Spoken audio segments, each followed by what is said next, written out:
सुमित वाघ तुमचं एक्झाम स्टडीमध्ये स्वागत करत आहे। आता आपण एक्झॅक्टली आज काय बघणार आहोत तर आपल्या टेक्निकल जी आपली एक्झाम होणार आहे म्हणजे इंजिनिअरिंग, ॲग्री आणि फॉरेस्टसाठी जी कंबाईंड प्री टाकलेली आहे त्याच्याशी रिलेटेड जो आपला 6वा मुद्दा आहे एन्व्हायरमेंट रिलेटेड, तर त्याची आपण सिलेबसची एक फोड करणार आहोत की एक्झॅक्टली तो सिलेबस आणि त्यामध्ये कोणते मुद्दे आपल्याला कव्हर करायचे आहे। तर हे मुद्दे कव्हर करत असताना इथे तुम्हाला मी जरा एक्झॉस्टिव्ह पद्धतीने त्याचे मेन पॉइंट्स आणि त्याचे सब पॉइंट्स हे पूर्णपणे इथे डिस्कस करून तुम्हा कशा पद्धतीने त्याची तयारी करू शकाल हे थोडंसं मी तुम्हाला एक्सप्लेन करणार आहे। आता आपला जर सिलेबस बघितला तुम्ही तर तो मराठीतनं दिला आहे आणि त्यामध्ये हे 5 मुद्दे दिले आहेत। जे पहिला मुद्दा आहे मानव विकास व पर्यावरण, दुसरा आहे पर्यावरण पूरक विकास, तिसरा आहे नैसर्गिक साधन संपत्तीचे संधारण विशेषतः वनसंपत्ती, म्हणजे त्यांनी इथे तुम्हाला कॉन्सन्ट्रेट करायला लावले आहे की तुम्ही फॉरेस्ट रिसोर्सेसवर कॉन्सन्ट्रेट करा। त्याचबरोबर विविध प्रकारचे प्रदूषण व पर्यावरणातील आपत्ती ज्याला आपण डिझास्टर असं म्हणू, आणि 5वा आहे पर्यावरण संवर्धनात कार्यरत असलेले राज्य, राष्ट्रीय आणि जागतिक पातळीवरील संघटना आणि संस्था म्हणजे ॲग्रीमेंट्स अँड इन्स्टिट्यूशन्स असं त्याला म्हणता येईल। तर ही 5 मुद्दे आपल्याला कव्हर करायचे आहे। तर या 5 मुद्द्यांचं जर आपण एक इंग्लिशमध्ये ट्रान्सलेशन बघितलं तर मानवी विकास व पर्यावरणला आपल्याला काय म्हणता येईल, ह्युमन डेव्हलपमेंट अँड एन्व्हायरमेंट, किंवा आपण त्याला पीपल डेव्हलपमेंट अँड एन्व्हायरमेंट असेही म्हणू शकू। दुसरा पर्यावरण पूरक विकास म्हणजे त्याला आपण सस्टेनेबल डेव्हलपमेंट असं म्हणता येईल। त्याचबरोबर तिसरा जो मुद्दा आहे तो म्हणजे conservation of natural resources especially forest conservation, म्हणजे तुम्हाला वनसंपत्तीचे संधारण ह्याच्यावर पूर्णपणे कॉन्सन्ट्रेट करायचं आहे असा हा सिलेबस सांगतो। चौथा जो मुद्दा आहे तो म्हणजे various types of pollutions and environmental disasters, आणि 5वा म्हणजे state, national and global level organisations, agreements and institution. तर अशा पद्धतीने हे 5 मुद्दे आपल्याला कशा पद्धतीने ह्यांना एक स्टडी केला पाहिजे किंवा कोणकोणते टॉपिक्स यामध्ये आपण कव्हर केले पाहिजे हे आपण एक एक करून बघूया। तर सर्वात पहिले आपण पहिला मुद्दा बघू, तो म्हणजे तुमचा ह्युमन डेव्हलपमेंट अँड एन्व्हायरमेंट। ठीक आहे, तर यामध्ये जर तुम्ही बघितला तर ब्रीफली मी एक 6 मुद्दे यामध्ये लिस्ट डाऊन केले। तर पहिला मुद्दा जर बघितला तर डेव्हलपमेंट अँड एन्व्हायरमेंट ह्याच्याशी रिलेटेड कन्सेप्ट आपल्याला बघायची की डेव्हलपमेंट कधी आलं, ह्युमन डेव्हलपमेंट कधी आलं आणि मग सस्टेनेबल डेव्हलपमेंट कशा पद्धतीने झालं। हाच मुद्दा पुढे रिपीट होतो सस्टेनेबल डेव्हलपमेंटमध्ये, तिथे ब्रीफ हिस्ट्री म्हणून आपण बघतो आणि इथे तो फक्त अशा पद्धतीने लिस्ट डाऊन केला आहे। तर कुठेही एका ठिकाणी तो कव्हर केला तरी होऊन जाईल।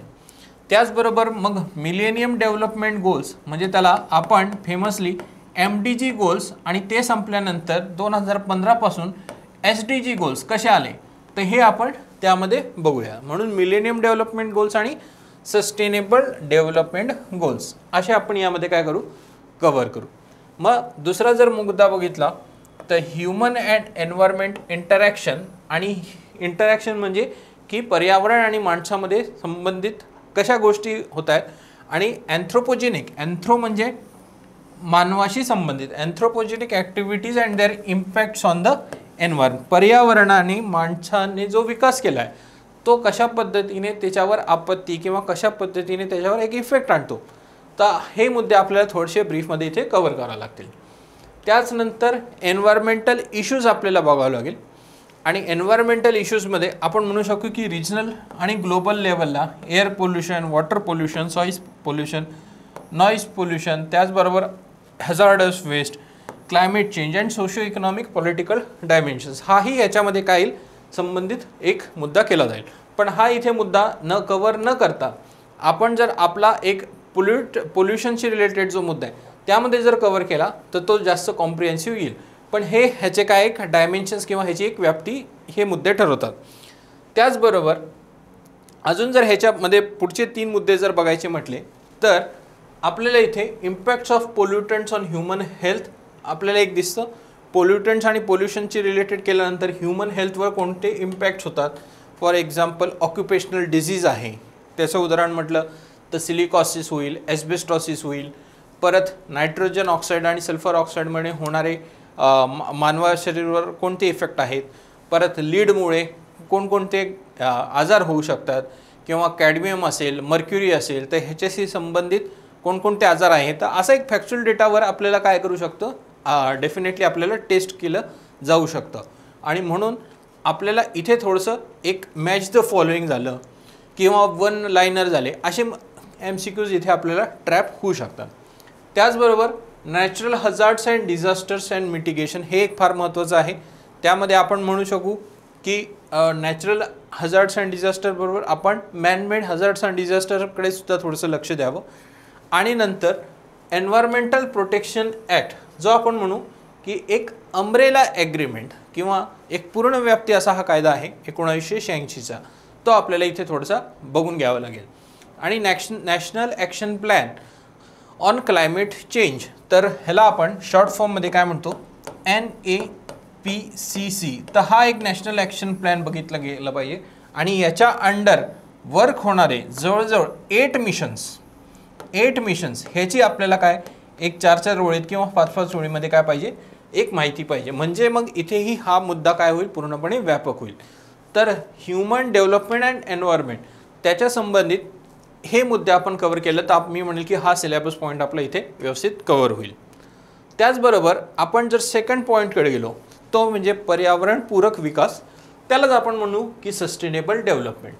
आता पहिला मुद्दा आणि दुसरा मुद्दा खूप ओव्हरलॅपिंग आहे, त्यामुळे तुम्ही तयारी करताना पहिला मुद्दा, दुसरा मुद्दा आणि 5वा मुद्दा म्हणजे इंटरनॅशनल ऑर्गनायझेशन, पहिला मुद्दा आपलं ह्युमन डेव्हलपमेंट अँड एन्व्हायरमेंट, दुसरा मुद्दा सस्टेनेबल डेव्हलपमेंट आणि तिसरा आपण राज्य आणि जागतिक स्तरावर ज्या घटना आहेत तो जर मुद्दा आपण एकत्रित कव्हर केला तर मी म्हणेल की इथेच तुमचं 80% ऑफ द सिलेबस कव्हर होऊन जाईल एन्व्हायरमेंटच्या रिलेटेड.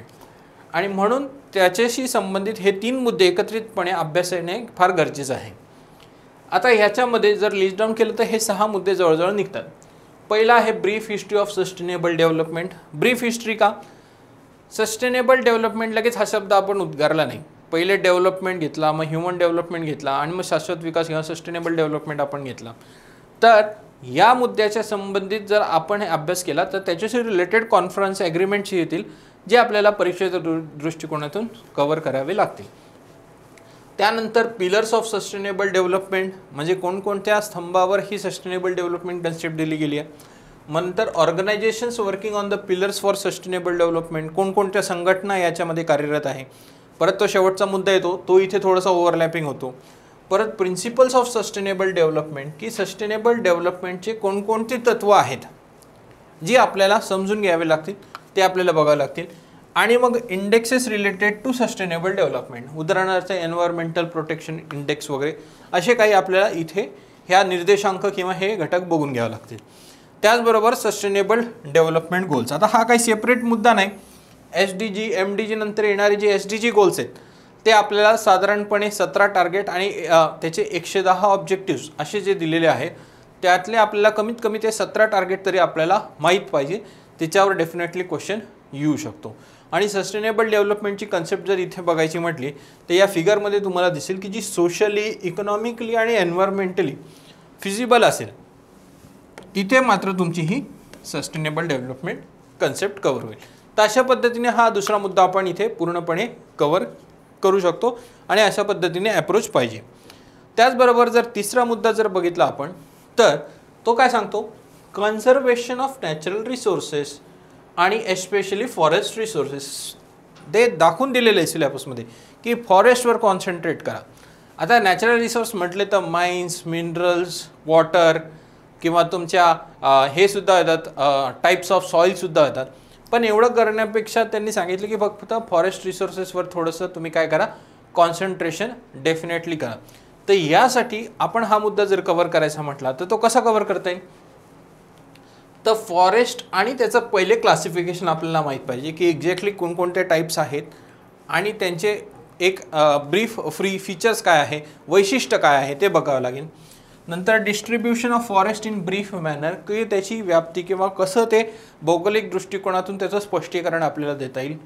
त्याचबरोबर कन्झर्वेशन स्ट्रॅटेजी आपल्याला एक घ्यावं लागेल. कन्झर्वेशन स्ट्रॅटेजी म्हणजे काय की सरकार कोणकोणत्या तत्वांवर एक्झॅक्टली ते फॉरेस्टला वाचवण्याचा प्रयत्न केला आहे. फॉर एक्झाम्पल नॅशनल फॉरेस्ट पॉलिसीचा इथे अभ्यास येईल, परत फॉरेस्ट सर्वे ऑफ इंडियाचे काही मुद्दे येतील. तर असे एक फॅक्च्युअल डेटा आपल्याला इथे कव्हर करावं लागेल.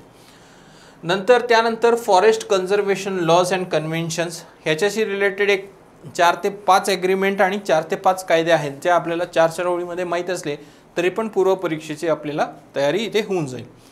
आणि नंतर biodiversity of India and its hotspot ह्याचा अर्थ काय, बायोम्स आणि टेरेस्ट्रियल इकोसिस्टम आणि ॲक्वेटिक इकोसिस्टमचा अर्थ काय, त्याचबरोबर wetland ecosystem measure to protect wetland कसं राहील, आणि एस्ट्युरिन इकोसिस्टम मँग्रोव्ज आणि मँग्रोव्ज इन फॉरेस्ट. मँग्रोव्ज म्हणजे तुमचे खारफुटीचे वन जे आपल्याला म्हणतो आपण मँग्रोव्ज फॉरेस्ट, किंवा त्याला आपण म्हणू शकतो की हॅलोफायटिक फॉरेस्ट जे तुमच्या क्षारक प्रदेशात सुद्धा मिळतात. त्याचबरोबर आपलं इथे वेटलँड म्हणजे काय, जे डबके आहेत 5 मीटरपर्यंत जिथे आपल्याला पाणी मिळतं ते वेटलँड कन्व्हेन्शन, त्याच्याशी संबंधित एक तुम्हाला रामसर कन्व्हेन्शन हे सुद्धा माहीत पाहिजे. म्हणजे बघितलं का की आपण एकच मुद्दा बघतोय पण आजूबाजूचे मुद्दे म्हणजे इंटरनॅशनल ऑर्गनायझेशन सुद्धा वगैरे आपण काय करू शकतो, टच करू शकतो. तर हा तिसरा मुद्दा अशा पद्धतीने आपल्याला इथे कव्हर करावं लागेल आणि व्यापक पद्धतीने हे मुद्दे त्यामध्ये आपल्याला कव्हर करावं लागतील. नंतर जर बघितला तुमचा तर फोर्थ पॉईंट काय सांगतो, व्हेरियस टाईप्स ऑफ पोल्युशन. आता व्हेरियस टाईप्स ऑफ पोल्युशन किंवा प्रदूषण म्हटलं तर प्रदूषण करणारे घटक कोणते, पोल्युटंट्स, हे सुद्धा आपल्याला काय पाहिजे, माहीत पाहिजे. म्हणजे प्रायमरी झाले, सेकंडरी झाले, मग ब्रीफली कोणकोणते सापडतात हे माहीत पाहिजे. आणि एन्व्हायरमेंट डिझास्टर म्हणजे ते परत मॅनमेड आणि नॅचरल, मानव निर्मित आणि नैसर्गिकरित्या. तर हे आपल्याला 2 मुख्य मुद्दे पाहिजे. इथे आपल्याला ह्याचा स्कोप इथे लक्षात घ्यावं लागेल. त्याच्याशी संबंधित हे मुद्दे मी इथे लिस्ट डाऊन केलेत तुमच्यासाठी. एअर पोल्युशन झालं, ॲसिड पोल्युशन झालं, मग एअर पोल्युशनला कंट्रोल करण्यासाठी भारत स्टेज 6 झालं, नॅशनल एअर क्वालिटी इंडेक्स झालं. त्याचबरोबर मग वॉटर पोल्युटंट कंट्रोल मेजर. आता ह्याच्याशी संबंधित आपल्याला म्हणता येईल की इथे एक एअर पोल्युटंट प्रिव्हेन्शन ॲक्ट पण आहे आणि इथे वॉटर पोल्युशन कंट्रोल ॲक्ट पण आहे. तर ह्याचे एक आपल्याला मुद्दे पाहिजे. मग त्याच्यामध्ये येणारं सेंट्रल पोल्युशन कंट्रोल बोर्ड असेल, त्यांचे पॉवर्स काय, त्यांचे फंक्शन्स काय, तर हे थोडेसे आपल्याला 2-2 वेळेत माहीत असले की डेफिनेटली आपल्याला एक्झामला अप्रोच करता येईल. त्याचबरोबर इथे आपण रेडिओ ॲक्टिव्ह पोल्युटंट झालं, त्यामध्ये आयोनायझिंग नॉन आयोनायझिंग झाले. त्यानंतर सॉईल पोल्युशन झाले, सॉलिड वेस्ट मॅनेजमेंट झाले किंवा solid waste management, hazardous waste आणि इलेक्ट्रॉनिक वेस्ट झाले. आता याच्याशी संबंधित जर तुम्ही बघितलं तर कोविडनंतर तुमच्या मेडिकल वेस्ट वाढलेले, जे तुम्ही मास्क वगैरे वापरतात ते लोक काय करतात, रस्त्यावर फेकून देतात किंवा हॉस्पिटलमधनं तयार होणारं जे वेस्ट आहे. तर अशा पद्धतीने हे बायोमेडिकल वेस्ट आहे, हा एक नवीन मुद्दा काय झाला आहे इथे तयार झालेला आहे. तर अशा पद्धतीने सॉलिड वेस्टमध्ये आपल्याला हा बायोमेडिकल वेस्टचाही एक अंदाज घ्यावा लागेल आणि करंट टच मात्र या टॉपिकला आपल्याला द्यावं लागेल. त्याचबरोबर जो लास्ट टॉपिक आहे तो म्हणेल की मी म्हणेल एक त्याची व्यापकता खूप जास्त आहे. तर पहिला, दुसरा आणि तिसरा मुद्दा जर एकत्ररित्या हे केला तर आपल्याला हा मुद्दासुद्धा कव्हर होईल. तर हा मुद्दा काय सांगतो, स्टेट, नॅशनल आणि ग्लोबल, म्हणजे काही सोडलं नाही त्यांनी. आपल्या राज्यस्तरावर किंवा आपल्या राष्ट्रीय स्तरावर आणि आंतरराष्ट्रीय स्तरावर येणारे जे पण ऑर्गनायझेशन्स आणि इन्स्टिट्यूशन्स आहेत, मग त्यांचे मुख्यतः आपण बघितले तर ॲडॅप्टेशनसाठी कोणती इन्स्टिट्यूशन, मिटिगेशनसाठी कोणते इन्स्टिट्यूशन आणि प्रायव्हेट सेक्टरचं इन्व्हॉल्वमेंट असणारे कोणते इन्स्टिट्यूशन. तर अशा 3 जर क्लासिफिकेशन आप ब्रीफली केली तर ते 25 ते 30 संघटना आणि ॲग्रीमेंट्स आपल्याला एक लॉजिकलरित्या समजून घ्यावे लागतील आणि मग ते मुद्दे आपल्याला या टॉपिकच्या अंडर कव्हर करावे लागतील. त्याची एक्झॉस्टिव्ह लिस्ट आपण थोडीशी करून घ्यायची, जे पण डिफरंट सोर्सेस आपण घेणार आहोत, आणि त्यानंतर आपल्याला याच्यातनं हे कव्हर करता येईल. आता मी जर सांगेल तुम्हाला की याच्यासाठी कोणकोणते सोर्सेस आपल्याला वाचता येईल, तर मी सांगेल की सर्वात बेसिक सोर्स म्हणजे तुमचे 11वी आणि 12वी स्टेट बोर्डाचे पुस्तक हे एक फार महत्त्वाचं ठरेल, कारण त्यामध्ये फारच उत्कृष्टपणे आणि सुंदरपणे ती पुस्तकं लिहिली आहेत. परत NCERT जॉग्रफी 11वी 12वी हेही तुम्हाला उपयोग पडेल. त्याचबरोबर BSc ॲग्रीचे एन्व्हायरमेंट रिलेटेड ह्यातनं तुम्हाला अभ्यास याचा करता येईल. आणि त्याचबरोबर तुम्हाला अजून एक पुस्तक म्हणजे PD शर्मा, हे पुस्तक काय विकत घ्यायची गरज नाही, यातले एक सिलेक्टिव्ह टॉपिक्स आपल्याला डेफिनेटली टार्गेट करता येईल. आणि हे असे 4 ते 5 पुस्तकांमधनं ही टॉपिक्स टार्गेटेड होतात. आता त्या कम्फर्टानुसार तुम्हाला जसं तुम्ही तुमचं वाचन असेल त्या पद्धतीने घ्या, पण हे तरी कव्हर करा. That is 11th 12th state board आणि NCERT, ते म्हणजे 11वी आणि 12वी. मुख्यतः 12वीचे जे हे आहेत NCERT, त्यामध्ये कुठे ना कुठे एन्व्हायरमेंट येतं. आणि 11वीचं फंडामेंटल्स ऑफ फिजिकल जॉग्राफी, त्यामध्ये 2-3 चॅप्टर्स तुमचे एन्व्हायरमेंटचे रिलेटेड येतात. तर हे 2 बेसिक पुस्तकानंतर या ॲडव्हान्स पुस्तकातनं सुद्धा तुम्ही काय करू शकता, स्टडी करू शकता. आता आपली जर थोडीशी इन्फॉर्मेशन द्यायची म्हटली तर एक्झाम स्टडीमध्ये आपण याच्याशी रिलेटेड एक कोर्स स्टार्ट ऑलरेडी केला आहे, ज्याची फीज ही 3000 रुपये आहे. त्यामध्ये आपल्याकडे अवेलेबल असणारे हे सगळे उत्कृष्ट फॅकल्टी आहेत, जे आपापल्या सब्जेक्टमध्ये फारच योग्य पद्धतीने तो विषय पूर्णपणे कव्हर करून घेणार आहे. तर त्यामध्ये हा पूर्ण कोर्स तुम्हाला अवेलेबल मिळेल, जिच्यात तुम्हाला रेकॉर्डेड आणि लाईव्ह हे दोन्ही सेशन्स मिळतील. त्याचबरोबर हे आपल्या कोर्सचे आपण म्हणू शकू की फीचर्स आहेत, ज्यामध्ये MCQs, डाऊट सॉल्विंग सेशन्स वगैरे आहेत. त्याच पलीकडे तुम्हाला जर काही डाऊट असेल तर एक्झाम स्टडीला तुम्ही डेफिनेटली कॉल करून आपली डाऊट विचारू शकता आणि आपापली स्ट्रॅटेजी कशी डिझाईन करता येईल हे करू शकतात. आणि जर तुमच्याकडे काही योग्य स्ट्रॅटेजी नसेल तर डेफिनेटली तुम्ही आपल्या रेकॉर्डेड सेशन्सला एक फायदा घेऊ शकतात, ज्यामध्ये आपण पूर्ण व्यापकरित्या कॉम्प्रिहेन्सिव्हली हा कोर्स तुमचा पूर्ण कव्हर करणार आहोत. तर अशा पद्धतीने एन्व्हायरमेंटच्या ओरिएंटेशनचं हे लेक्चर, ह्याचे तुम्ही परत एकदा ह्याला व्हिजिट करा, त्याचे मुद्दे लिस्ट डाऊन करा आणि आपल्या तयारीला लवकरात लवकर लागा. कारण हे पुढचं वर्ष जर बघितलं तर हे फार संधीचं वर्ष आहे. यानंतर आपण असं नाही म्हटलं पाहिजे की आपल्याकडे एखादी पोस्ट नाही, लवकरात लवकर आपण आपली असणारी जी पोस्ट आहे ती घेऊन घेणे आणि एक योग्य पद्धतीने अभ्यास करून आपली तयारी पूर्ण करणे हे आपलं डेफिनेटली कार्य असेल. तर थँक्यू.